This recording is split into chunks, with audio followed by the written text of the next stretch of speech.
Con muchísimo gusto, siempre con mucho gusto. Bueno,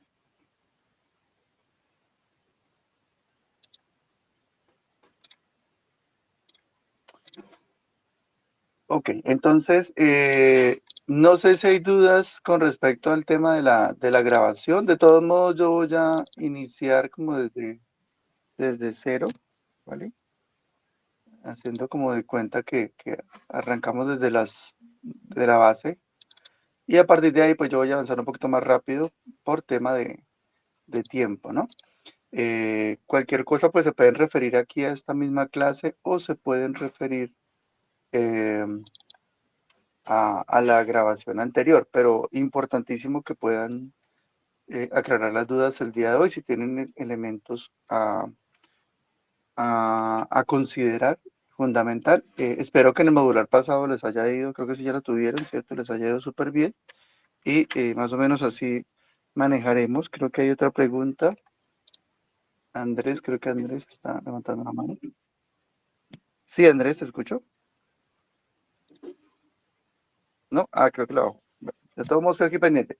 Si quiere, pueden preguntar desde el chat si les queda fácil o más en caritas ahí. Hay caritas que todo está bien para yo poder ir como guiando los temas. Entonces, arrancamos con algo muy fundamental, que es la pregunta que hicimos en la grabación, era por qué respiramos, ¿no? Es con lo que tenemos que arrancar y sobre eso vamos a ir desarrollando los temas, ¿vale? Esto lo vimos bueno, hace más de un año, hace un año, vimos el concepto de por qué respiramos. El concepto de respiración es un concepto mitocondrial, ¿vale? Desde el punto de vista, digamos, purista o químico, bioquímico, la respiración ocurre en nuestra mitocondria, ¿vale? Ok. Recuerden que la necesidad de oxígeno se da principalmente por complementar las funciones de la cadena respiratoria.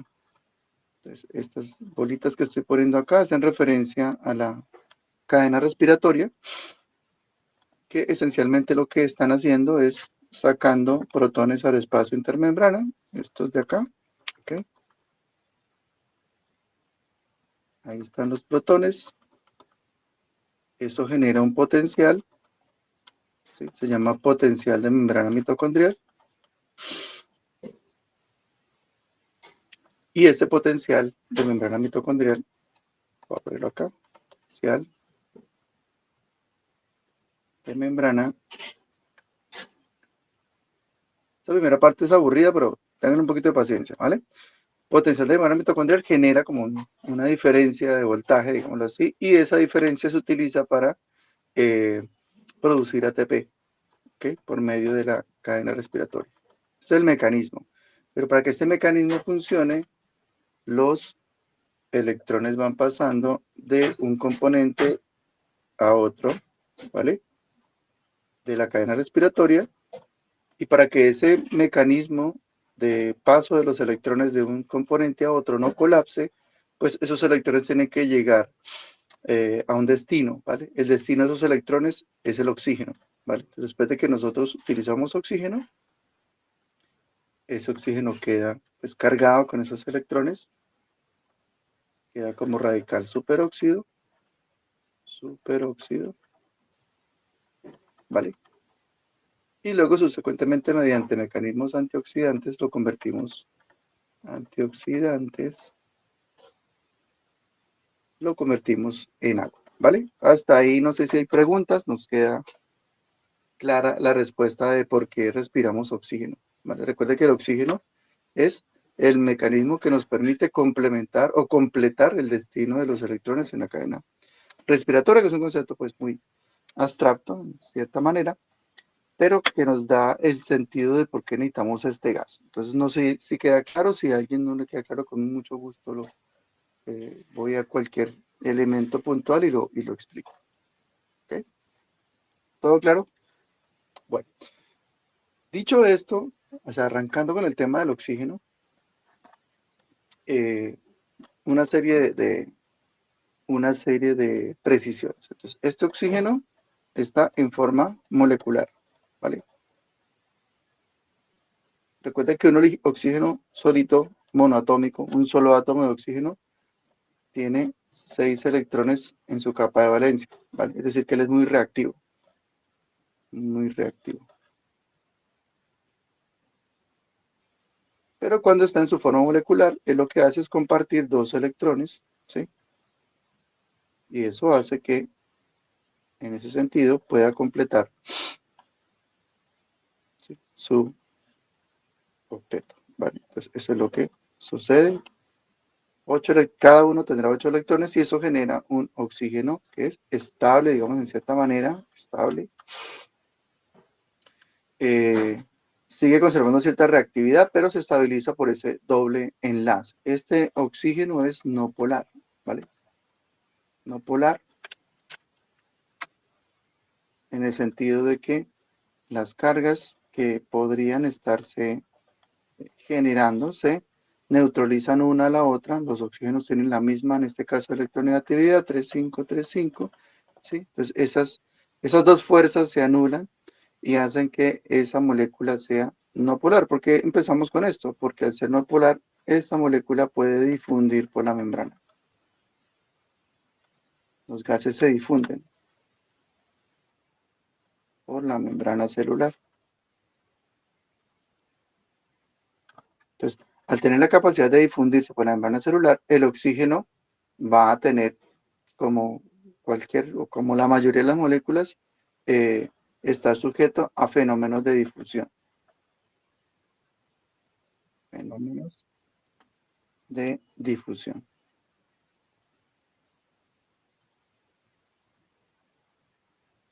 Entonces, él va a estar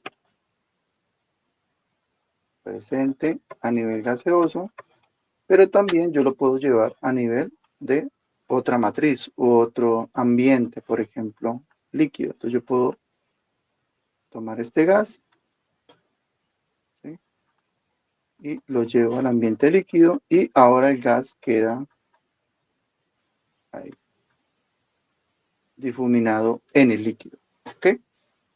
Se entiende súper claro, ¿cierto? Entonces yo tengo gas, ¿sí?, es no polar. Al no ser no polar, pues de cierta manera puede generar fenómenos de difusión, y esa difusión implica que puede estar en diferentes contextos, en un contexto líquido o también puede estar mezclado con otros gases. Yo puedo tener ahí un globito, yo puedo tener acá oxígeno adentro, ¿ok? Y nitrógeno y otros gases en particular, ¿vale? En la atmósfera generalmente, recuerden, en la atmósfera yo tengo una proporción muy alta de nitrógeno, ¿sí? No es, la mayoría de la atmósfera no es oxígeno, recuerden, ¿sí? Eso es alrededor de unos 70 partes o 70%. El oxígeno lo encontramos alrededor del 16%. El CO2, 1, esto sigue creciendo, 1% en mi época, eso está por ahí en unos 5 ahora, eso está subiendo, y gases nobles, ¿sí?, otros gases, 1%. Y otros. Quiere decir que en una muestra de nuestro aire, ¿vale?, en el aire, tengo representatividad de todos estos gases. En química, no sé si se acuerdan, ustedes vieron una serie de leyes, se llamaba la ley de los gases ideales, ¿sí?, y unos principios. Tenemos, por ejemplo, el principio de Le Chatelier, tenemos las leyes de Boyle, ¿sí? Y Le Chatelier fueron los pioneros en poder estudiar cómo se comportan los gases en un entorno, ¿vale? Y es muy importante que ustedes lo tengan claro como médicos a futuro, porque los gases, cuando están en un entorno, ejercen una presión, ¿vale? Como hay diferentes gases distribuidos en un ambiente, pues la presión de cada gas en ese ambiente ejerce una fuerza relativa, ¿vale? Entonces genera una presión relativa. Y esa presión va a ser correspondiente o va a tener una relación con la concentración del gas, ¿vale? Dicho eso, entre más concentrado esté un gas, más concentrado, pues más presión ejerce sobre un... sí, más concentrado, esto es mucho, tiene más presión. Repaso, entonces, los gases pueden ser difuminados o pueden estar difusos dentro de una matriz. Esa puede ser una matriz gaseosa, líquida, generalmente pueden estar inclusive en los sólidos, pero no es en alta concentración. Generalmente las matrices líquidas o gaseosas permiten la disolución de los gases en esos ambientes. Los dos, por ejemplo, son importantes para el contexto de la salud humana, porque pues el oxígeno va a estar disuelto en sangre y también va a estar disuelto en los gases que nosotros respiramos, ¿ok? Otra parte, el aire que respiramos no está formado únicamente por oxígeno, sino que tiene otros gases, en donde la mayoría de esos gases son nitrógenos. Tenemos oxígeno al 16%, dióxido de carbono y otros gases, ¿vale? En menor proporción. Y cerramos este punto diciendo que, de acuerdo a la concentración de cada gas va a ejercer una presión particular, ¿vale? A esto nosotros le vamos a llamar presión parcial, ¿vale? Presión parcial. Recuerden que le llamamos presión parcial porque no respiramos 100% oxígeno, ¿vale? Si respiráramos 100% oxígeno, pues toda la presión de un gas sería responsable por la cantidad de oxígeno. Pero como no respiramos solo oxígeno, sino que respiramos otros gases y ellos también tienen una representación en las presiones, hablamos de que el oxígeno que respiramos tiene una presión parcial, ¿no? PP. ¿Listo? Hasta ahí claro, no sé si todo va bien. Me indican, me pueden poner cara. Cualquier cosa que ustedes no les quede claro, por favor, me indican. Sí, señor Andrés.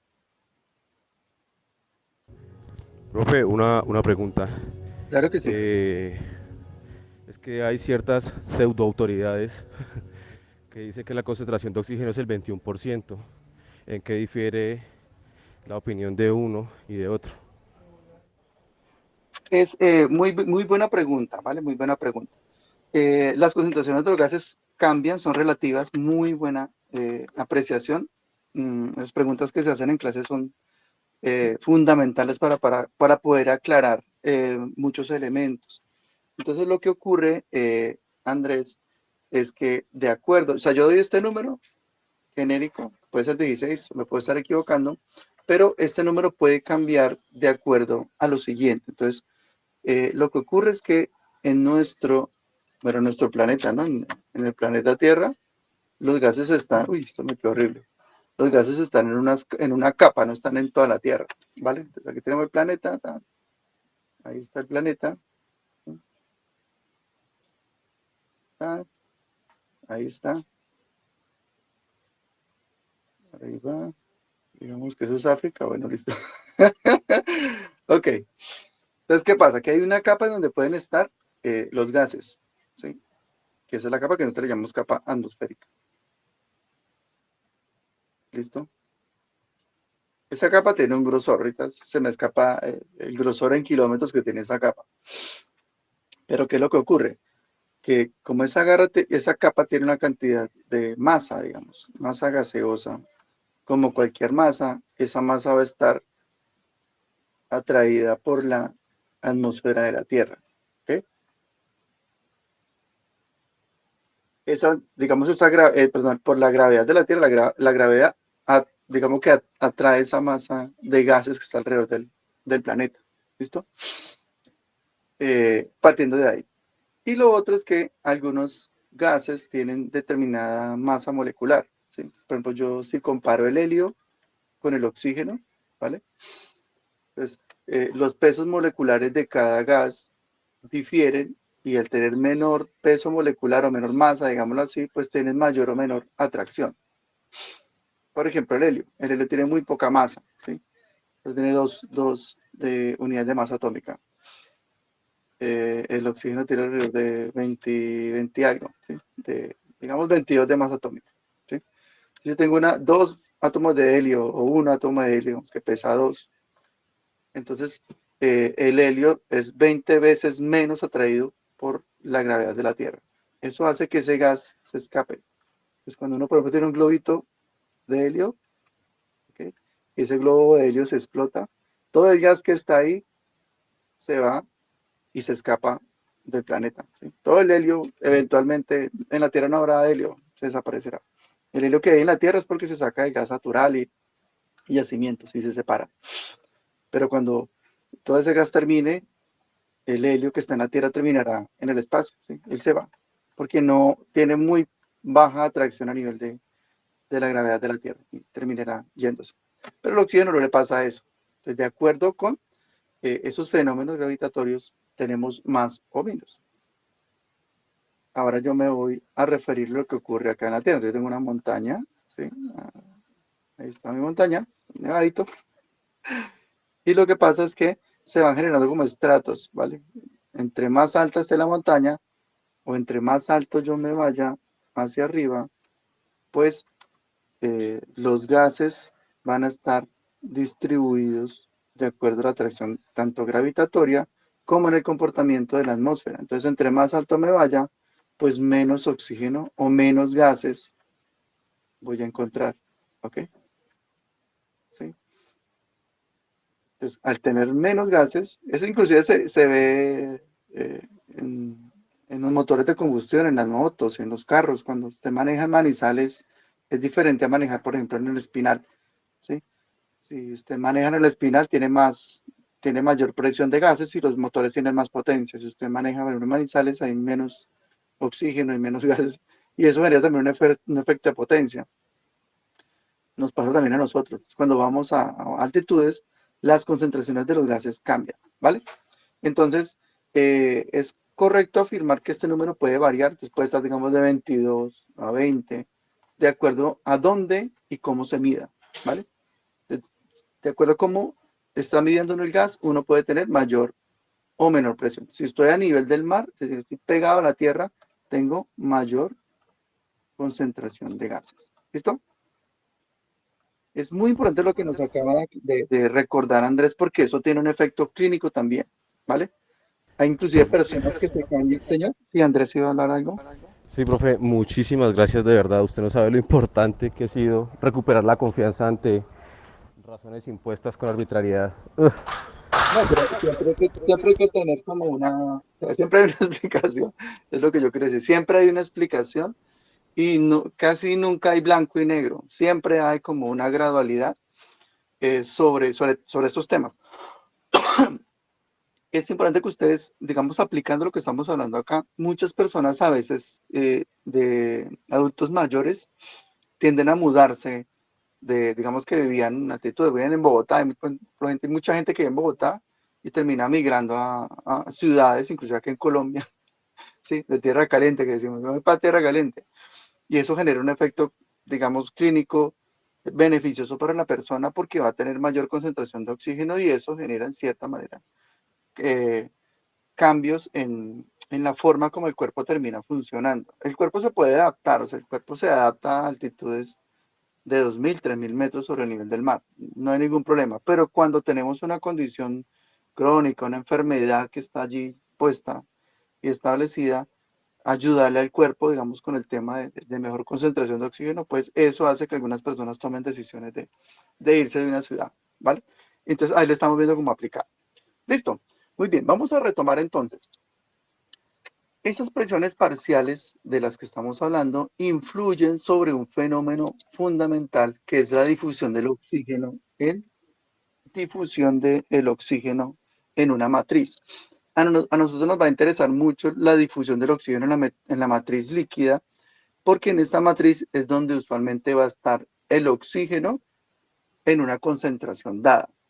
¿Vale? Entonces me voy a referenciar, voy a pintar acá un globo, perdón, un vaso sanguíneo. Aquí está el vasito. ¿Vale? ¿Listo? Ahí está. Y ese vaso tiene usualmente dos componentes grandes. Tiene un componente sólido, digamos así, ¿tá? Las celulitas sanguíneas, plaquetas y todo este cuento, ¿sí? Que mencionamos, o que ustedes también de pronto ahorita en infecciosas, todo ese componente sanguíneo, glóbulos blancos, todo eso está ahí. Digamos que eso es un componente sólido, ¿vale? en cierta manera, porque también están llenas, o sea, esas células están llenas de agua por dentro, o de líquido. Y luego, por fuera de estas células, yo tengo toda una matriz líquida. ¿Sí? Vale, plasma. Ahí está el plasma y está el suero, digamos suero. Ahí está todo el suero. ¿Okay? Ahí va. Entonces, los gases se pueden difundir acá. En el suero no solamente hay oxígeno, también, por ejemplo, el nitrógeno. El nitrógeno también está difundido ahí. Solo que el nitrógeno en nosotros es inerte. Inerte. ¿Vale? O sea, él no tiene capacidad de poder aceptar electrones. O sea, él no puede modificarse cuando entra en nosotros. Entonces, nosotros respiramos nitrógeno y sacamos nitrógeno. Sale igual que como entró. No le ocurre nada. Pero el oxígeno sí es diferente, porque al oxígeno le gustan los electrones. Entonces uno respira oxígeno y es muy probable que ese oxígeno se robe uno que otro electrón y queda como superóxido, ¿vale? Entonces ahí sí es diferente, superóxido. El oxígeno, recuerden que nosotros respiramos por cadena respiratoria, se convierte en agua. Tú respiras oxígeno, él se gana un electrón, el cuerpo lo estabiliza y se convierte en agua. Pilas con eso, ¿vale? Entonces yo respiro oxígeno, ¿sí? Y si mi metabolismo es muy bueno, una proporción alta de ese oxígeno termina convertida en agua, ¿vale? Listo. Dicho eso, entre más oxígeno, esto es importantísimo porque tiene que ver mucho, inclusive a quienes les guste urgenciología o les guste la terapia intensiva, esto va a ser el pan de cada día. Entre mayor presión o entre mayor cantidad de gas exista, pues ese oxígeno se va a difundir, se difunde o se disuelve, digámoslo mejor decirlo así, se disuelve en el agua, es decir, en este caso en el plasma. Se disuelve ahí. ¿Correcto? Si hay poca concentración de oxígeno, entonces hay poca disolución.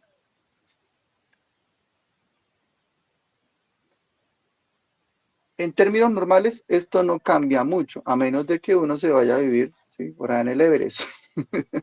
¿Ok? 5.000, 6.000, muy posiblemente muchos de ustedes hayan pasado por la línea. Cuando uno pasa por la línea está pasando casi a 3.300, 3.400 metros, eso es altísimo. 3.200 si no estoy mal. Cuando uno pasa por la línea o si se va por el Alto de Letras también, creo que son 3.300 metros. Se me acaba acá la precisión, pero es sobre esa altitud. Se siente un poquito, hay gente que se maluquea, le da dolor de cabeza, ¿vale? Pero es consecuencia de que el oxígeno está variando en concentración y eso hace que la disolución en el líquido, en este caso en la sangre, cambie, ¿vale? Hasta ahí bien, ¿cierto? Partiendo de ahí, entonces el cuerpo lo que hace es adaptarse. Nosotros hacemos una adaptación para este fenómeno. Es decir, nosotros nos adaptamos en facilitar la disolución y adicionalmente permitir que el gas que esté allí se entregue a los tejidos que lo necesitan, ¿vale? Entonces yo aquí tengo el tejido, tengo un montón de células que necesitan oxígeno y la sangre está sirviendo de medio de transporte. Entonces la sangre transporta el oxígeno y lo aporta acá, ¿vale?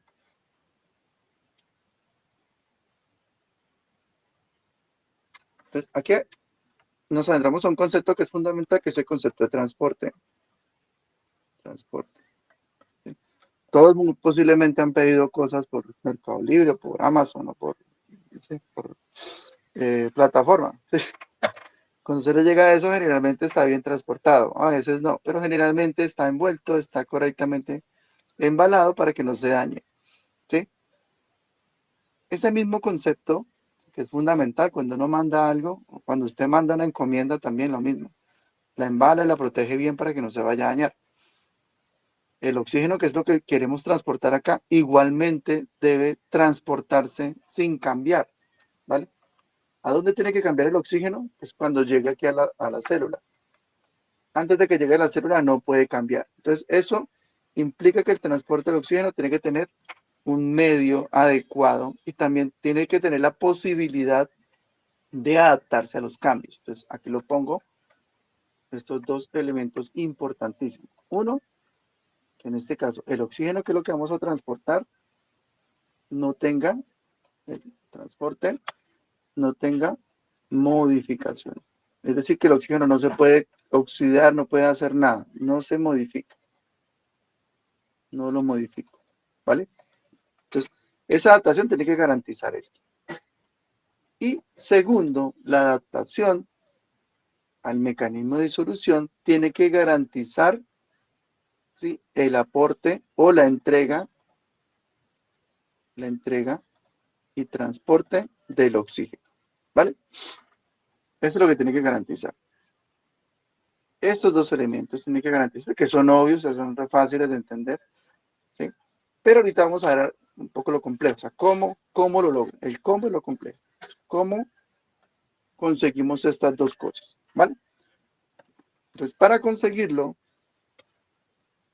evolutivamente se han dado una serie de mecanismos. El más importante es el mecanismo de unas proteínas que se llaman globinas, ¿sí?, que vienen de unas proteínas que se llaman proteínas globulares. Están como emparentadas, ¿vale?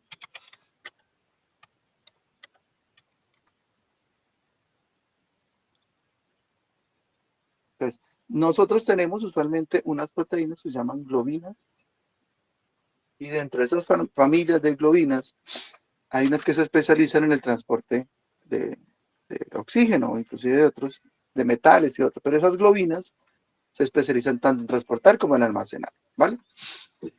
De las globinas que tienen que ver con el oxígeno, los gases, hay tres, ¿vale? Hay una que se llama hemoglobina, que yo sé que la han escuchado muchísimo, la de toda la vida, con la que uno aprende estructura proteínica, hemoglobina. Otra se llama mioglobina, y otra se llama neuroglobina, ¿vale? Neuroglobina, ¿sí? Este está en el cerebro. Esto usualmente lo asociamos al músculo. Y esta la vemos en sangre, ¿vale? Esos tres tejidos, o sea, esas globinas se especializan a los tejidos donde hay mayor corresponsabilidad con el oxígeno, porque es necesario, ¿vale? Pues transportarlo en la sangre, los músculos necesitan grandes cantidades de oxígeno, tanto para que funcione como para almacenar, y el cerebro tiene una función única en donde, en ciertas condiciones, el almacenamiento en corto plazo de oxígeno puede proteger, es como un neuroprotector, ¿vale? ¿Sí? La ausencia de oxígeno hace que las neuronas mueran, ¿sí? Muerte neuronal. Entonces, una manera de evitar esa muerte neuronal es tener una reservita de oxígeno. Esa es una de tantas funciones que tiene esta molécula. Y evitar la muerte por un descenso paulatino del oxígeno, que no es que dure toda la vida, sino que dura un momento, es trasciente, pero puede proteger las neuronas de una muerte casi inmediata por ausencia de oxígeno. ¿Listo? Ok, entonces vamos a hablar de esta va a ser la protagonista de nuestra clase del día de hoy. Esta molécula voy a empezar a discutirla acá, luego la vemos animadita. Entonces, aquí tenemos nuestra famosa hemoglobina. Vamos a hablar esencialmente de ella, no vamos a hablar de mioglobina, neuroglobina, porque uno, ellas no cumplen con una curva de presión, ellas no cumplen con curva de presión, saturación, ya vamos a explicar por qué. No cumplen con eso y adicionalmente porque la concentración de ellas es relativamente baja. Entonces, la mayoría de las proteínas que se utilizan para que el oxígeno sea transportado va a ser en forma de hemoglobina. Por eso nos vamos a centrar particularmente en esta hemoglobina. ¿Listo? Entonces arrancamos. Muchos conceptos ya los vimos en clases anteriores, pero vamos a recordarlos. Primero, la hemoglobina está formada de diferentes partes que le llamamos subunidades. Tengo aquí una, aquí tengo otra subunidad, ¿vale? Aquí tengo otra, aquí las han coloreado para que sea muy claro la presencia de cada subunidad, ¿vale? Cada subunidad tiene como un rol, pero vamos a tener dos unidades que son iguales, les llamamos unidades alfa, y dos unidades que son un poquito diferentes, les llamamos unidades beta, ¿vale? Entonces la hemoglobina madura tiene dos unidades alfa y tiene dos unidades beta, ¿ok? Más adelante vamos a ver que en el desarrollo embrionario, adicionalmente el tema prenatal, la hemoglobina tal cual estamos viendo acá tiene una serie de cambios, ¿vale? Van a haber unas cadenas, a esto se le llama cadena proteínica, cadena proteínica. Entonces, van a haber cadenas similares o similar a alfa y van a haber cadenas similar a beta. Similar a beta. Entonces, no son alfa y beta, son unas que se parecen a ellas, y en lo que más se van a diferenciar con respecto a las formas adultas es que estas cadenas tienen cambios en un fenómeno que explicaré más adelante que se llama afinidad. Entonces, cambios en la afinidad. Ya explicamos esto. Afinidad, ¿vale? Entonces, las alfa y las beta usualmente tienen mayor afinidad. Las similares a alfa y las similares a beta tienen cambios en afinidad, y ese cambio usualmente es un incremento en la afinidad. Es decir que embrionariamente, prenatalmente, las cadenas de hemoglobina tienen mayor afinidad, ¿vale? ¿Afinidad por quién? Afinidad por el oxígeno. Las que tenemos en la vida adulta, pues sí tienen afinidad, pero es inferior a las que teníamos en el contexto embrionario, ¿vale? Listo. Más adelante vamos a verlo completamente. Además de la cadena, es decir, la parte proteica, que es lo que vemos aquí en color, vamos a ver unos grupos, ¿sí? Este grupito que ustedes yo sé que lo han visto en los libros, que se llama grupo M o grupo HEMO, ¿vale? Con H. Ahí está ese grupito. Ahí está, y aquí está el otro. Alcanzar con los ojos de la fe. Entonces, cada cadena tiene su correspondiente grupo M. Entonces, cada cadena tiene ese grupo en particular. Ahorita yo les voy a explicar cómo se sintetiza y todo esto, que es también un poco aburridor, pero en contexto es importante saber cómo se sintetiza, porque en ocasiones, de forma rara, pero puede pasar, hay errores tanto en la producción de cadenas como en la producción de los grupos, ¿vale? Cuando hay errores en la producción de los grupos, cuando hay un error, ¿sí?, en la producción del grupo, esto genera unas enfermedades o unos síndromes que se llaman porfirias, ¿vale? Porfirias. Entonces, una porfiria es un error, usualmente metabólico, de una alteración de una enzima que se encarga de producir este grupo accesorio, prostético, o grupo M, ¿vale? Entonces, esas son las porfirias. Y también hay errores en la síntesis, en la producción de las cadenas, ya sea alfa o beta, y esas enfermedades se les llaman talasemias, ¿vale? Talasemias. Entonces, una talasemia es consecuente a un error en la producción de cadenas, ya sea alfa y beta, y unas talasemias que son más graves que otras, ¿vale?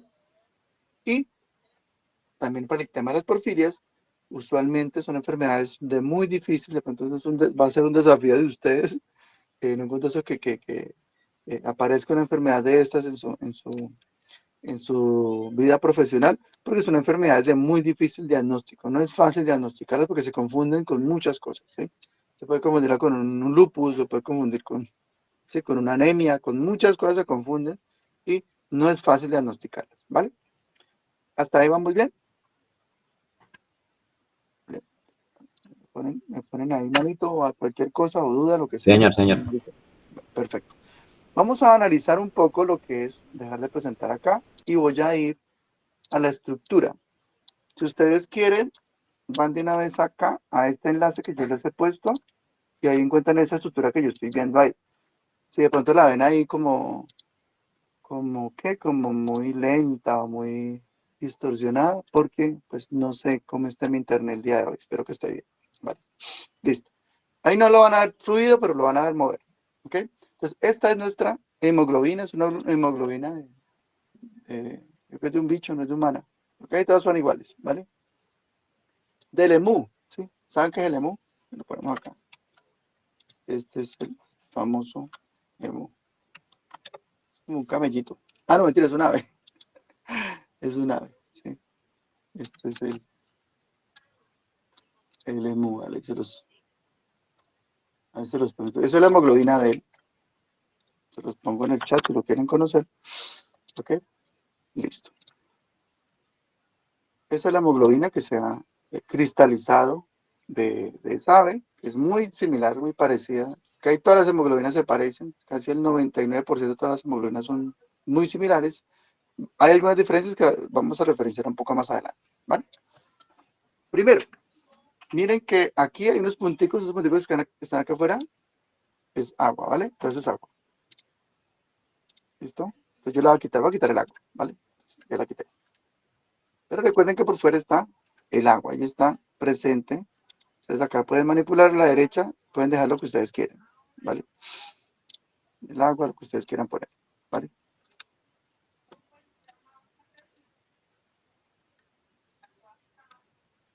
Bueno,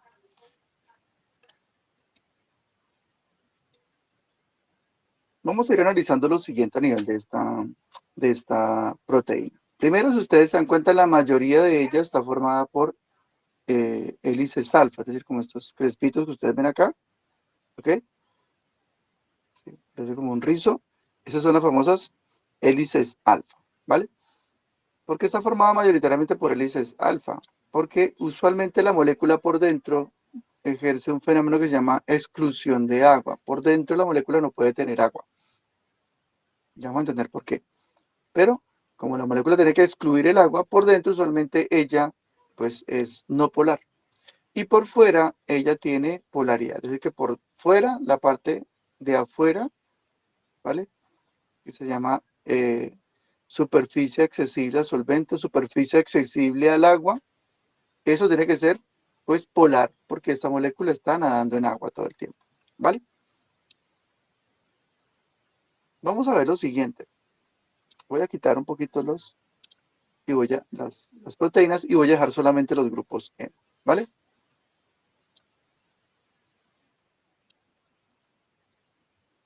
Aquí está el grupo. Ese grupo, esta parte que estoy mirando acá, eso es un aminoácido, ¿vale? Que estabiliza el grupo, ¿vale? Ahí está. Quitarlo. Listo. Histidina, es un aminoácido de histidina. Y aquí ustedes ven que en la mitad, eso que tengo aquí en la mitad de este grupo M es el hierro, ¿vale? Hierro. Entonces, el hierro está en una forma de oxidación, en un estado de oxidación que se llama hierro 2, ¿vale? ¿Por qué está en forma de hierro 2? Porque ese hierro 2 quiere atraer al oxígeno que está acá. Ese que está aquí es el oxígeno molecular, este rojito, vean. Entonces, un oxígeno quiere un electrón del hierro y el otro oxígeno quiere robarle otro electrón al hierro, ¿vale? El oxígeno, recuerden que tiene una tendencia a ser negativo y el hierro en este caso es positivo. Eso genera una interacción. Cuando ustedes ven como esas rayitas punteadas, no ven como el enlace, sino que ven eso punteado, no es un enlace, eso es una interacción molecular. Ustedes se dan cuenta, el hierro no está formando enlace con nadie. El hierro está ahí como levitando, está como flotando, ¿vale? Que no forma enlace y no tiene que formar enlace con ninguno. Vamos a esto acá y vamos a comentarlo allí. Vamos a comentarlo acá para que quede mucho más claro.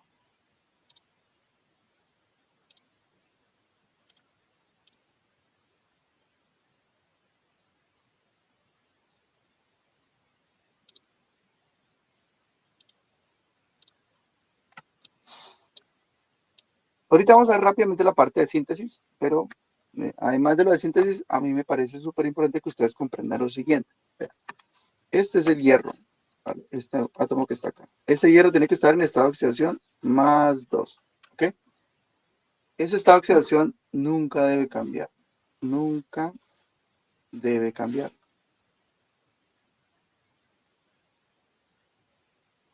Si cambia, por ejemplo, si se convierte en hierro 3, esta hemoglobina o esta parte del grupo de la hemoglobina ya deja de funcionar, ¿sí? Otra cosa es que él no debe formar, acá lo pongo, no debe formar enlace con nadie, no debe formar enlace con nadie.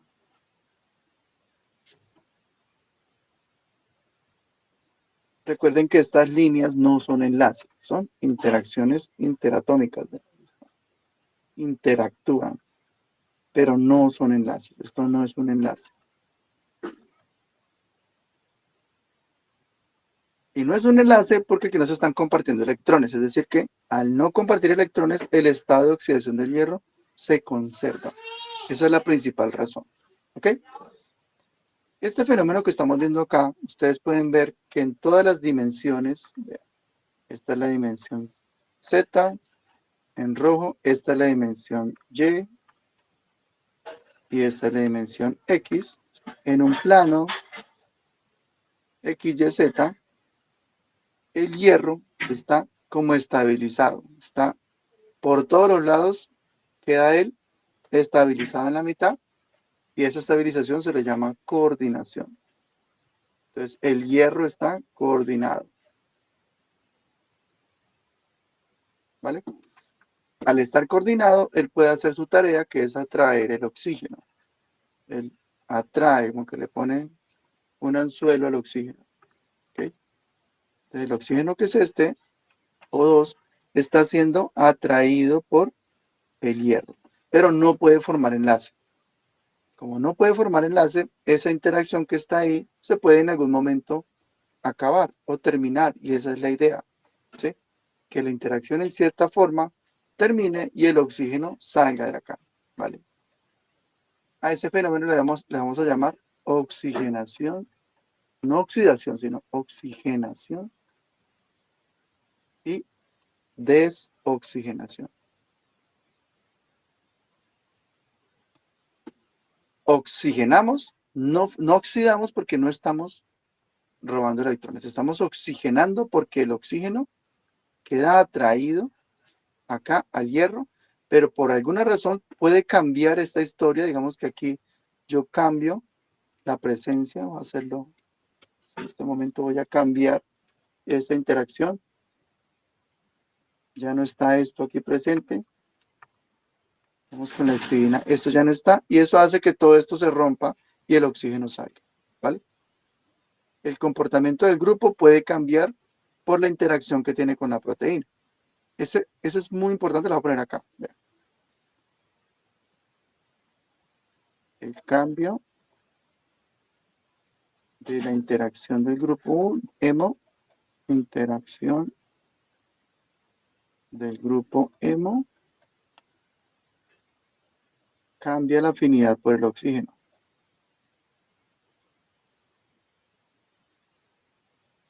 Y ahora sí comprendemos el fenómeno de afinidad. Entonces, esa fuerza, ese anzuelito, esa llamada del oxígeno al hierro, le vamos a llamar afinidad. Entonces, el oxígeno puede ser mayor o menor afín, va a tener mayor o menor afinidad por el hierro de acuerdo a la interacción de todo el grupo con la proteína, ¿vale?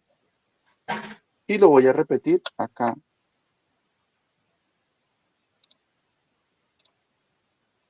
Como lo estamos viendo aquí, ¿vale? Ahí está.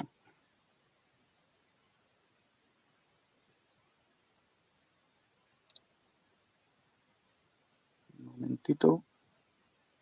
Listo. Voy a volver a tener la proteína. Ahí está la proteína, ¿vale? Ahí está. Entonces, la interacción de la proteína, es decir, la interacción de esa proteína con el grupo, va a modificar o no el comportamiento del grupo M. ¿Sí? Recuerden que el grupo está rodeado por la proteína. Aquí la estamos viendo, ¿sí? La proteína rodea al grupo M, está alrededor de él, ¿sí? Está como dentro de un bolsillito. ¿Ok? Esta parte que estamos viendo acá, la voy a comentar ahora más adelante. Aquí se ve súper perfecto. Lo estamos viendo en plano, Aquí se ve, aquí está como visto de arriba, ahora lo voy a poner en el plano, mira. En el plano, el oxígeno estabiliza arriba y la histidina, que es un aminoácido, esto hace parte de la proteína, ¿sí ven? Está estabilizando el hierro. Es decir, que si cambia la proteína, cambia la estabilización y la afinidad. Eso va a explicar un montón de cosas que vamos a ver más adelante. ¿Sí? Entonces, espero que les quede súper claro. ¿Okay?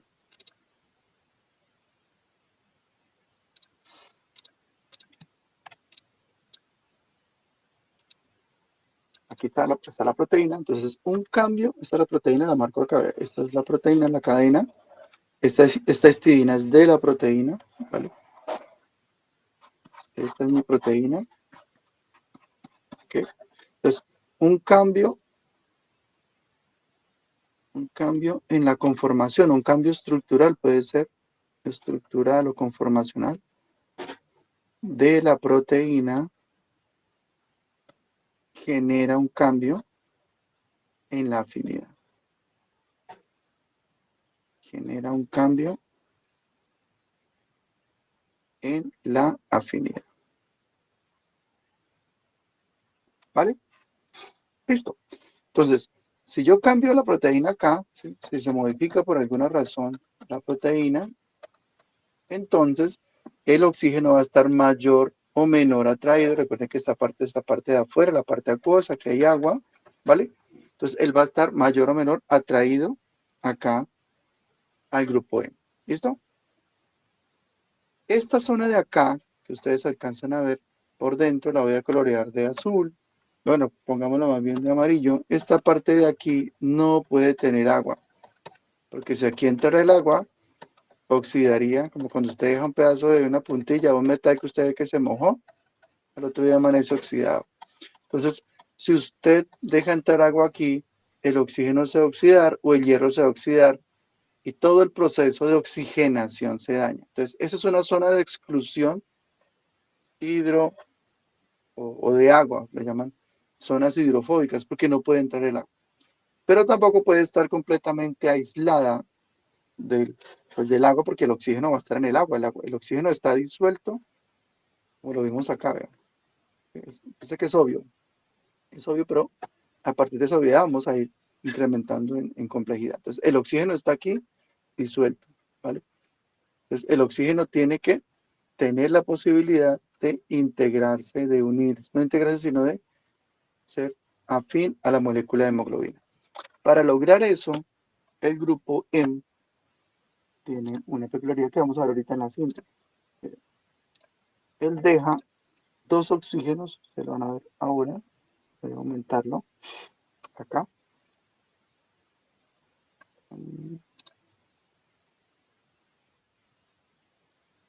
¿Listo? Entonces miren, ese es el grupo M y ese grupo M ustedes ven como un par de antenitas, ¿verdad? Estos rojitas, esas antenitas están por fuera de la proteína, no lo alcanza a ver por fuera. Están por fuera de la proteína. A traerla acá. Esta es la proteína y ellos como que están por fuera, ¿vale? Esos son grupos carboxilo. Recuerden que los grupos carboxilos pues son afines al agua porque son polares. Solamente conserva el grupo M2 para permitir que el oxígeno ingrese acá a donde está el grupo y permita el intercambio. Entonces el oxígeno obviamente va a entrar en ese sentido. Entra así, ¿vale? Ahí entra el oxígeno, hace la afinidad y luego va a salir por acá. Por acá, por dentro, no hay nada de oxígeno. Más adelante vamos a ver que el grupo M, porque vamos a ver una parte que llaman el catabolismo del grupo M, se parece mucho a un lípido, ¿sí ven? Tiene una parte que es no polar y tiene una parte polar. Ahí la estamos viendo, vean, ¿sí? Por eso cuando descomponemos el grupo hay una serie de condiciones que pueden llegar a ser riesgosas o peligrosas, porque él actúa casi como un jabón, él puede lisar membranas. Miren que el último él es un lípido, puro carbono por dentro, carbonos, carbonos, carbonos, carbonos, ¿sí? Entonces tiene una parte polar y una parte no polar, que es la que está en el interior. Eso lo relacionaremos más adelante en lo que se llama el catabolismo del grupo M y sus subproductos. Que yo sé que ustedes las han escuchado, la bilirrubina, biliverdina, bilirrubina conjugado y un montón de moléculas intermedias que inclusive son predictoras de la fisiología hepática, ¿sí? Pero lo veremos un poco más adelante. Bueno, hasta acá hay alguna pregunta, quedó claro el contexto. Andrés tiene una pregunta, muy bien, sí señor. Profe, es que estamos viendo como la estructura interna de lo que es molecularmente la hemoglobina, ¿verdad? Sí No me, señor, correcto. no me queda muy claro, pues es que en literatura hablan de lo que sería el anillo de protoporfirina. Entonces, en ese Listo. lo podríamos Eso ya, identificar. eso ya lo vamos a ver. Eso ya lo vamos a ver, Aniel, porque ahorita viene lo aburrido que es lo de la síntesis, ¿sí? Entonces ya la vamos a ver. Entonces, los anillos de protoporfirina son estos. Es esto que estamos viendo acá. Esos anillitos de nitrógeno, acá, acá. Esos son los anillos. Pero esa molécula, pues, parte de una síntesis, ¿sí? El cuerpo la tiene que producir, que es lo que vamos a ver a continuación. Entonces ya te va a quedar mucho más claro, ¿vale? Ok, entonces arrancamos.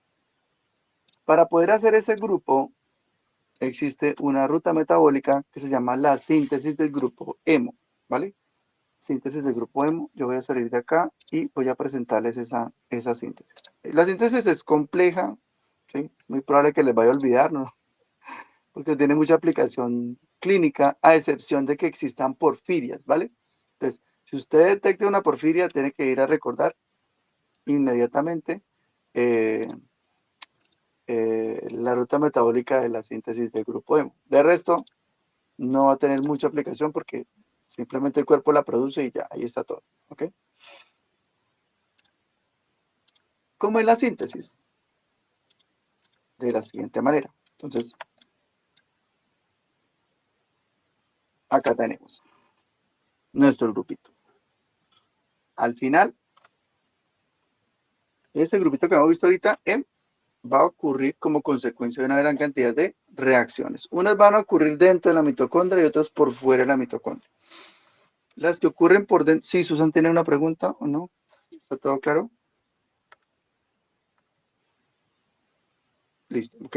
Entonces, aquí tenemos el grupo E que ya he presentado ahorita en la estructura y esto, bla, bla, bla, ¿sí? Como un producto final, pero pues no existe tal producto final. Hay que sintetizarlo para poder llegar hasta él. ¿Cómo lo sintetizamos? Una parte en la mitocondria y otra parte acá en el citoplasma. ¿Dónde nos encontramos acá? Usualmente en médula ósea, ¿sí? En la médula ósea están ocurriendo ese tipo de reacciones en ese tejido en particular para producir ese tipo de digamos, de medios. Esta reacción se estimula, esto que estamos viendo, toda esta cadena metabólica se estimula cuando hay cadenas alfa o cadenas beta libres. ¿Listo? Entonces, cuando hay cadenas alfa y cadenas beta libres, se estimula esa síntesis, particularmente en la primera reacción, ¿vale? Que es la enzima número 1 que se llama ala-sintasa, pero ya las vamos a ver todas las reacciones, ¿vale? Recordar esa primera reacción que ocurre por medio de esa enzima que se llama ala-sintasa. Ala viene de ácido aminolebulínico, eso significa ala, ¿sí? O aminolebulinato, si lo quieren mencionar así, y se produce mediante esto que se llama succinil-CoA, que se acuerdan que ustedes lo vieron en el ciclo de Krebs, ¿sí se acuerdan? Ciclo de Krebs. Él genera succinil-CoA, ¿vale? También yo lo puedo producir, digamos, de una forma lejana cuando usted consume ácidos grasos de cadena impar. Ácidos grasos de cadena impar. Entonces, usted puede producir succinil-CoA, ¿vale? Pero usted no tiene que comer esto para que lo produzca. El cuerpo normalmente lo produce por el ciclo de Krebs, ¿vale? Eso lo puede, digamos, como estimular. Ok. Yo uno ese succinil-CoA con glicina, ¿sí? Genera un intermediario que se llama beta-cetoadipato, ¿sí? Beta-cetoadipato, que es el intermediario. Luego yo solo descarboxilo, ¿vale? Entra enzima descarboxilasa, descarboxilasa del beta-cetoadipato y genero ácido aminolebulínico, ¿vale? Y esta es la vía o la ruta o la, digamos, reacción limitante. La reacción limitante. Entonces, por ejemplo, si esta enzima falla o está defectuosa, va a generar una porfiria, ¿sí? Porque imposibilita o hace que la producción del grupo M sea defectuoso o sea lento, ¿ok? Entonces, cualquier enzima de las que vamos a ver a continuación falla, entonces eso generará una porfiria. Hay diferentes tipos de porfiria, ¿sí? Porque o sea, cada una de las diferentes reacciones puede cambiar y genera un tipo de porfiria particular. Por eso, como les digo, es difícil de diagnosticar. Una vez que tengo delta aminolebulínico o aminolebulinato, empiezo a generar los famosos anillos, ¿sí? Este primer anillo se llama porfobilinógeno y lo hace una enzima que se llama ala de hidratasa. Pues tomo dos delta aminolebulínicos o delta aminolebulinatos en su forma de sal, como lo vemos acá, ¿sí? Recuerden que si yo tengo aquí un H y un H, perdón, si tuviera acá un H, me equivoqué, acá tuviera H, entonces eso sería ácido aminolebulínico, ¿sí? Porque es su forma ácida. Pero como lo tengo así, está en su forma de sal, entonces se llama aminolebulinato, ¿sí? Si tuviera acá un sodio, aminolebulinato de sodio, pura química básica. Entonces por eso le llamo aminolebulinato. Tomo dos de estos, ¿sí? Y esta enzima facilita la formación de este anillo, ¿sí? Que cierra con nitrógeno, ¿vale? Cierra con nitrógeno y acá tengo otro anillito, ¿sí? Porque se unieran en este punto de acá se unen, se forman los anillos y eso se llama porfobilinógeno, ¿vale? ¿Listo? Eso es el precursor de las porfirinas o protoporfirinas, ¿sí? ¿Vale, Andrés? Entonces, con ese porfobilinógeno yo lo que voy a hacer es tomar 4 de ellos, ¿vale? Y los condenso a todos. Son reacciones súper complicadas, nosotros lo vamos a ver acá porque, como les digo, no es necesario, ustedes no van a ser médicos bioquímicos, o sea, no es necesario de momento, que son un montón de reacciones. Y llegamos hasta acá. Entonces, yo he tomado 4 porfobilinógenos, los he condensado, ¿vale? Y tengo una molécula condensada que tiene 4 protoporfirinas, que es esta molécula. Eso se convierte, cuando se cierra el anillo, se convierte en una protoporfirina. Entonces son 4 protoporfirinas, una protoporfirina, otra y otra. Son 4, ¿vale? Listo. Ahí está. Eso se llama uroporfirinógeno 3. Uroporfirinógeno 3, ¿vale? Y empieza un proceso de descarboxilación. ¿Por qué descarboxilo? Porque recuerden que por dentro, ¿sí? ¿Se acuerdan que la había pintado yo acá? Por dentro todo es no polar, ¿vale? La única parte polar es la que va a estar en contacto con el agua. Entonces yo lo que tengo que hacer es empezar a quitar todos esos carboxilos que están ahí, ¿vale? Miren que solo tengo 2 carboxilos, uno acá y otro acá. Y todos los otros yo los quito. Entonces, hay enzimas descarboxilasas que lo que hacen es quitar todos estos carboxilos, todos, ¿vale? Quito esto, ¿sí? En la primera tanda, una enzima que se llama uroporfirinógeno descarboxilasa, quita 4 moles de dióxido de carbono, que eso es una descarboxilación, ¿vale? Y ahí está. Sí, quedó mocho, ¿verdad? Eso se llama coproporfirinógeno 3. Le he quitado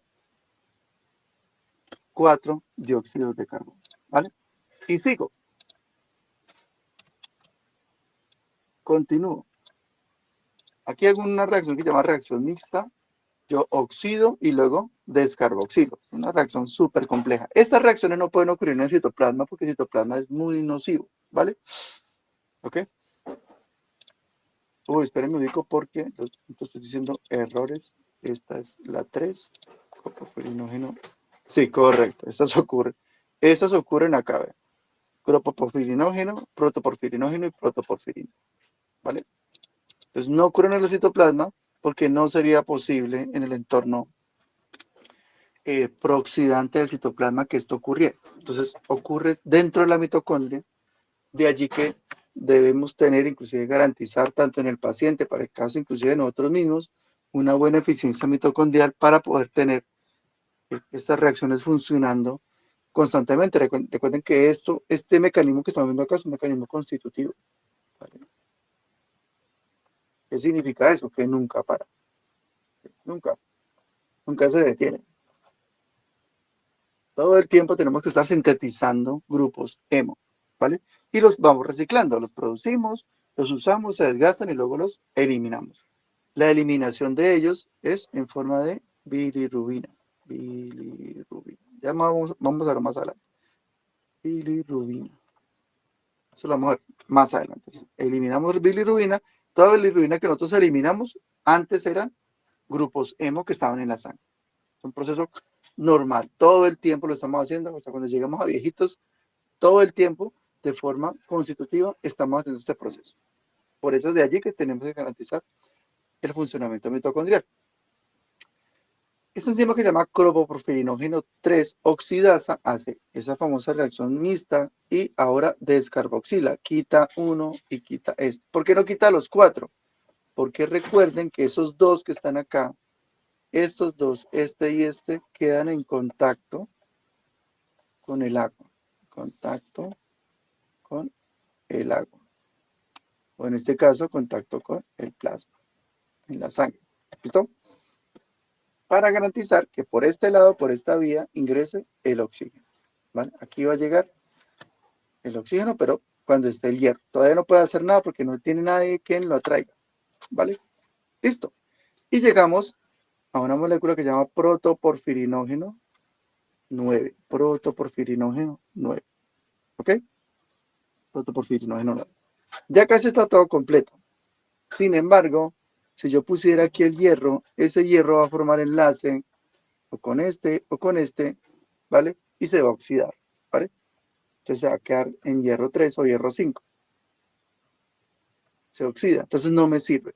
Entonces lo que yo tengo que hacer es garantizar un espacio acá para que ese hierro quede coordinado, como lo hemos visto ahí en la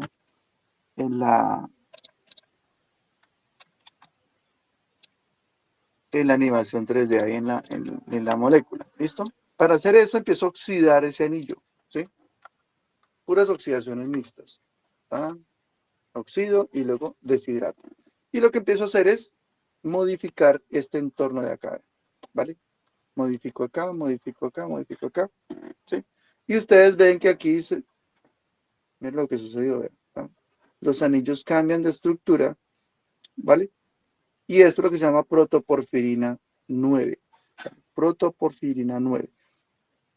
De protoporfirinógeno a protoporfirina 9, estoy estableciendo un ambiente que permita que el hierro se quede acá. Todavía me falta. He quitado 2 hidrógenos. Me falta más. ¿Sí? Tengo que quitar este y tengo que quitar este. Tengo que modificar para que el hierro se quede aquí cómodo, sin que se vaya a oxidar. Esta es la última reacción. Y terminamos. ¿Vale? ¿En qué consiste? En seguir oxidando, pero ahora la oxidación se hace por medio de el hierro. ¿Vale? Incorporo el hierro acá. Lo hace una enzima que se llama ferroquelatasa. El hierro llega. Chao, 2 electrones. Se van.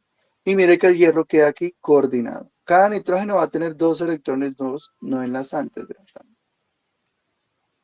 ¿Sí? Cada nitrógeno queda con una pareja de electrones no enlazantes. ¿Sí? Y al hacer eso, pues este hierro quiere irse con este, quiere irse con este. Es un poquito promiscuo, quiere irse con todos, con todas. Ahí va. ¿Ven? Quiere irse con todos ellos. Todas le ofrecen lo mismo y él no sabe para dónde irse. ¿Sí ven?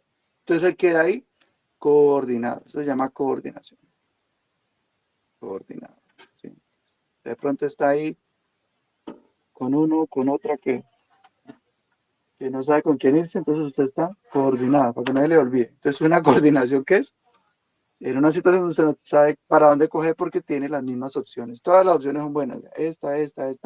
Él no se puede ir con este porque este también le ofrece lo mismo. Eso hace que el hierro esté en una coordinación, no forma ningún enlace. Aquí no hay enlace. No hay enlace. No hay ningún enlace, ¿vale? Y aquí tenemos el grupo completado, que es el que habíamos visto inicialmente en la estructura. ¿Vale? En la estructura. Recuerden, por lo menos la primera, como les digo, esto no es para memorizar, o sea, saben que existe y que el error de alguna de las enzimas genera una porfiria. Eso es lo que yo quiero. Con eso ya quedo contento, ¿vale? Que usted sepa reconocer que hay una serie de mecanismos enzimáticos que producen el grupo hemo, algunas mitocondriales, otras en el citoplasma, y luego subsecuentemente tenemos al final el grupo M que se incorpora el hierro de forma coordinada, ¿vale? Reacciones a recordar, la primera, ¿sí? La de la ala sintasa, que es estimulada por las cadenas libres alfa y beta, y luego la última reacción que lo hace la ferroquelatasa, que depende de hierro, y el hierro queda de forma coordinada en el interior, ¿vale? Eso es lo que quiero que recuerden. Y ahí tenemos ya cadenas, en este caso, perdón, grupo hemo completo que se va a incorporar a las cadenas globinas, ¿vale? ¿Dudas hasta ahí? Señor, señor. Claro. Bueno, entonces, vamos a ver un poquito de las cadenas globinas. Las cadenas, recuerden que es la parte proteica de la hemoglobina, es la parte proteica. ¿Cómo se sintetizan? Pues como cualquier proteína. Pero hay una diferencia en las proteínas que se van a ir produciendo de acuerdo al desarrollo, ¿vale?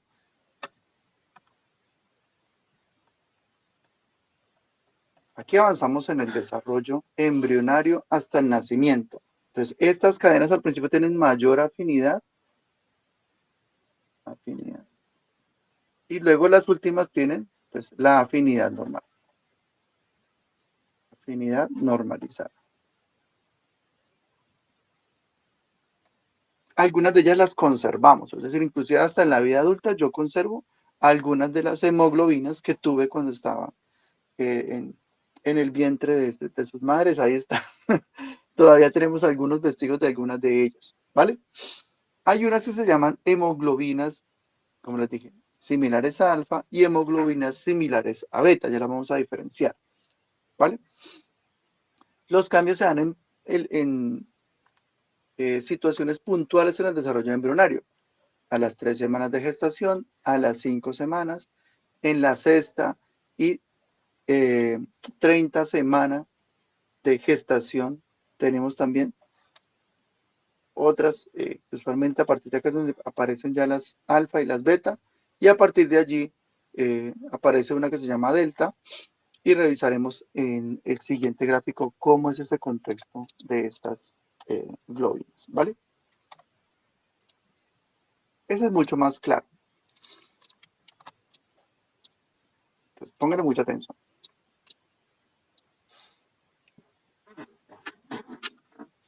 Tengo unas hemoglobinas que se llaman hemoglobinas embriónicas.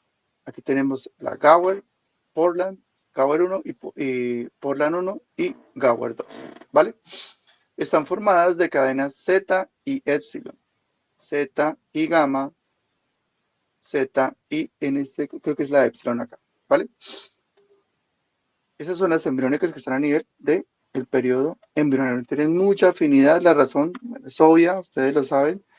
Entre mayor afinidad tenga esa hemoglobina, pues va a permitir que el oxígeno que está en la mamita pase al feto, porque si no fuera de esa manera, pues el feto caerá sin oxígeno. La hemoglobina del feto tiene que ser de mayor afinidad por el oxígeno que la hemoglobina que tiene la mamá. Y eso hace que el oxígeno pase de la mamá al feto. Esa es la razón principal por la que existen cambios a nivel embrionario de acuerdo a la necesidad de oxígeno que se da en el desarrollo del feto, ¿vale? Desde la semana, en las primeras semanas empiezan a producir las similares a alfa, que son todas las que tenemos por acá. Luego la beta, y una vez que después del nacimiento ya las otras dejan de producirse, ¿vale? Ya no tenemos más de esas globinas. Las similares a alfa son dos, la que se llama zeta y la que se llama pues, alfa alfa. Se llama zeta, zeta y esta, la alfa. Ahí está. Solo son dos, las similares a alfa. La zeta, ¿sí? Sobre la semana 6 o desde las 6 a la 30, esa zeta deja de producirse y luego solamente se produce la cadena alfa, ¿vale? Las que son similares a beta, entonces tenemos la delta, la epsilon, delta, ay, perdón, me equivoqué, esto se llama gamma, la gamma, eso se llama epsilon, y esta es la delta, perdón, ahí está, gamma, epsilon y delta, y luego tenemos esta beta, ¿vale? Esta gamma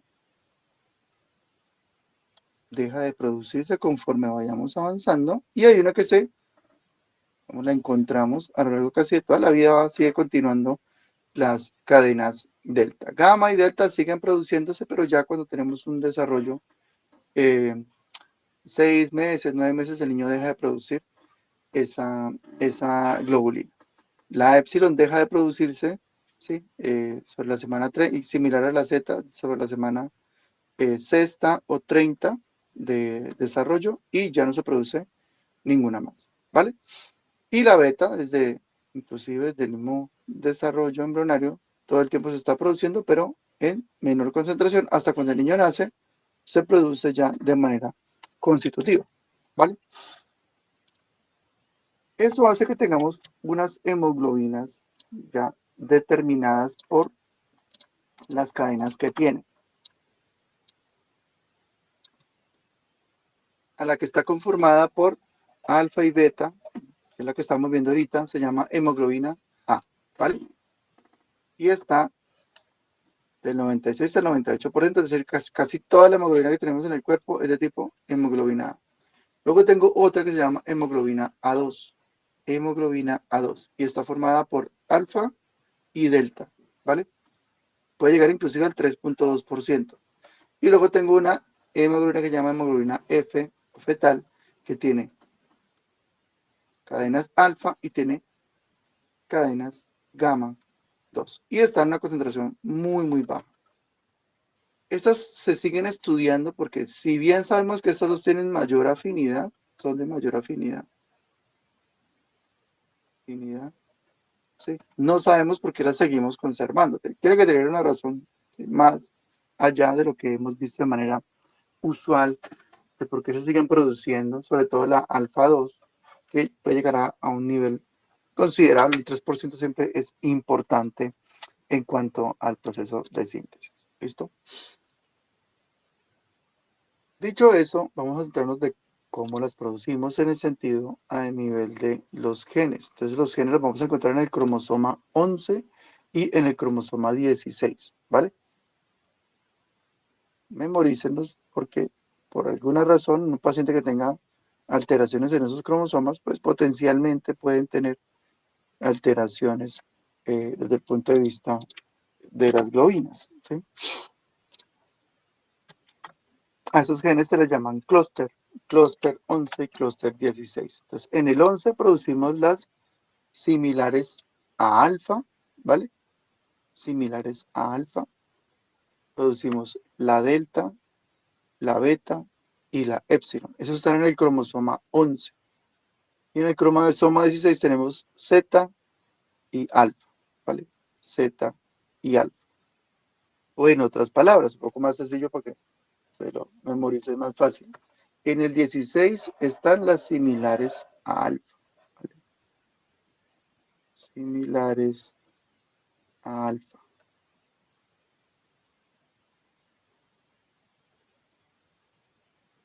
¿Vale? De hecho, estas son cuando se generan talasemias, las alteraciones de esas son las talasemias más graves. Algunas de ellas son incompatibles con la vida. Y luego tengo estos que son similares a beta, en el cromosoma 16. similares a beta, cromosoma 16, ¿vale?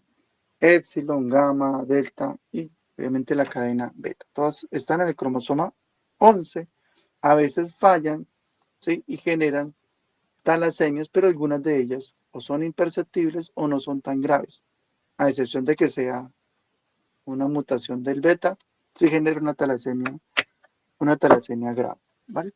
En una clase más adelante hablaremos con respecto a dichas talasemias en cuestión. ¿Listo? En últimas, pues integramos las dos cosas, es decir, integramos, ya lo vimos de forma tridimensional, no me demoro mucho acá, ya lo acabamos de ver. Pues, integramos la cadena globina con el grupo M. Acá es importante recordar que la interacción es fundamental entre el grupo. No hay ningún enlace que tenga unido ese grupo M. Recuerda que él está ubicado ahí por interacciones intermoleculares. ¿Sí? Intermolecular. Yo tengo una interacción entre el grupo y la proteína. Cuando algunos aminoácidos que intervienen en la interacción mutan o se alteran, pues pueden generar hemoglobinas alternas que generan de alguna manera condiciones que pueden llegar a ser clínicas. Por ejemplo, una hemoglobina que se le llama hemoglobina S que genera la anemia falciforme. Entonces, mire que aquí nos lo indican, ¿sí? Aquí está un poco más disgregado. Esta histidina, sobre todo esta histidina es fundamental en estabilización del grupo M y esta otra histidina, ¿vale? Que son las que estamos viendo acá. Los cambios de esos grupos en particular, esos grupos aminosídicos, generarían una alteración de la configuración, digámoslo, del grupo, generando las siguientes situaciones. ¿Vale? Yo puedo tener hemoglobinas que tienen pobre afinidad o baja afinidad y hemoglobinas que tienen alta afinidad.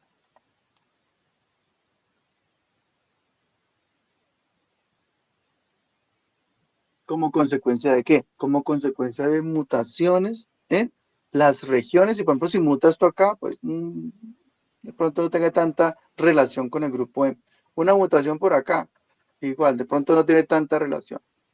Pero las que están directamente conectadas al grupo M y que mutan, potencialmente pueden causar modificaciones en la afinidad. Es decir, que tenga baja afinidad, pobre afinidad por el oxígeno, recuerden, y alta afinidad por el oxígeno. En la próxima clase hablaremos acerca de qué consecuencias trae esa pobre o baja afinidad y alta o baja afinidad. Para reafirmarlo, entonces yo les recomiendo que revisen, que utilizan inteligencia artificial si quieren para que les recorte el tiempo, o si lo quieren leer a la antigüita, pues mucho mejor. Este artículo lo encuentran, ya se lo paso a Keiner para que se los comparta por el grupo, pero igual también lo encuentran en el Dropbox. Este de acá. Muy recomendado porque ahí están descritas todas las diferentes hemoglobinas humanas que generan cambios en la afinidad. ¿Vale? Aquí está el artículo, ya se lo voy a compartir inmediatamente a Keiner, se llama Relaciones de estructura y función de las hemoglobinas humanas, y ahí hay un cuadrito. Bueno, ahí aprovechan de una vez para lo siguiente. Repasan esto que lo vamos a ver en la próxima clase, que es la curva de afinidad. Ahí está en el artículo, la revisan. Vamos a explicar súper bien la próxima clase y van a ver estos cuadritos que están en el artículo, ¿vale?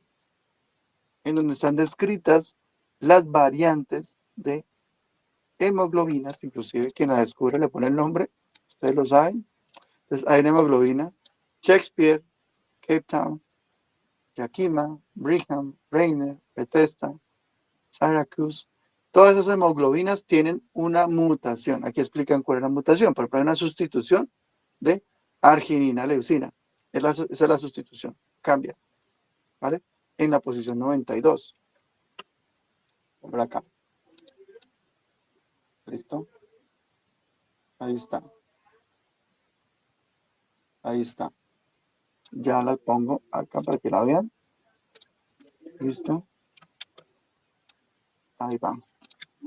Entonces ubiquémosla acá, vean. En la posición 92, 80, 90. Mira, aquí está la famosa arginina. Entonces, cuando cambia esa arginina en particular por leucina, genera un cambio en el contacto, lo que yo les estaba diciendo ahorita, un cambio en esta zona de acá, genera de forma importante cambios en la afinidad.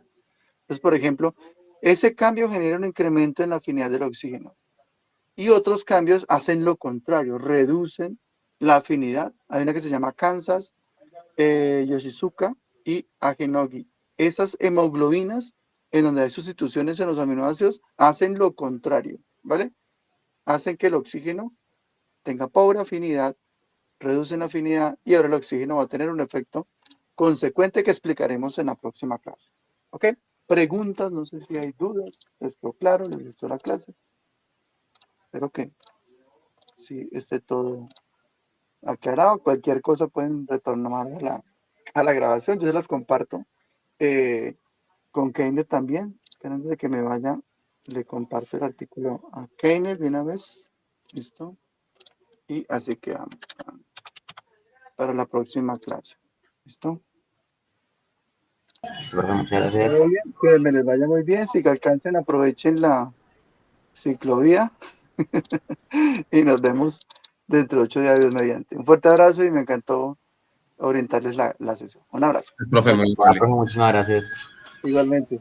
Gracias, profesor. Gracias, profe. Gracias. Chao. Hasta luego. Hola, José Omar, ¿cómo estás? Ah, Ay, profe, de todo. Dios mío, le ha pasado a usted de todo. Siempre Es- lo he estado acompañando de corazón. ¿Cómo van las cosas? Pues ahí vamos, profesor. Fortaleza, La verdad ni siquiera yo entiendo cómo es que estoy estudiando. pero hay que continuar porque